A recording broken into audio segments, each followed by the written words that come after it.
আসসালামু আলাইকুম। ওয়ালাইকুম আসসালাম। মা, এই বাচ্চার সমস্যা কি?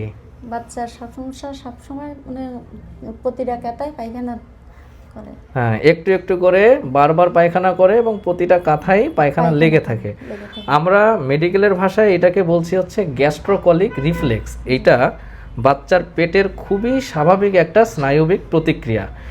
এই বাচ্চা কি একটু বারবার খেতে চায়? মানে পায়খানা প্রস্রাব করার পরে যেই খেতে চায়। আচ্ছা, যেসব বাচ্চারা একটু বেশি খেয়ে ফেলে, যেসব বাচ্চারা বারবার খেতে চায়, সেই সব বাচ্চাদের ক্ষেত্রে এই বিষয়টা খুবই কমন। কারণ কি মা, যখন আমি নতুন একটা খাবার খাবো, আমার পুরাতন খাবারটা যদি আমি বের না করে দিই, তাহলে নতুন খাবারটা ঢোকার জায়গা পাবে না তো, তাই না? এই জন্য এইটা নিয়ে ভয়ের কোনো কারণ নাই।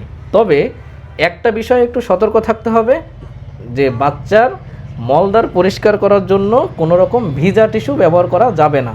কারণ কি, যেহেতু বারবার পায়খানা করছে, মলদ্বার পরিষ্কার করার একটা প্রয়োজনীয়তা তৈরি হচ্ছে।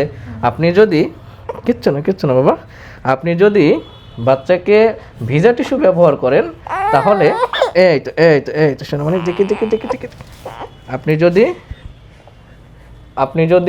বাচ্চাকে ভিজা টিস্যু ব্যবহার করান, তাহলে বাচ্চার মলদ্বারের চামড়ার একটা স্তর উঠে যেতে পারে।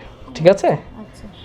আপনি ততক্ষণ পর্যন্ত এই বিষয়টা নিয়ে কোনো ভয় পাবেন না, যতক্ষণ পর্যন্ত বাচ্চা বাথরুম করে দুর্বল না হয়ে যায়।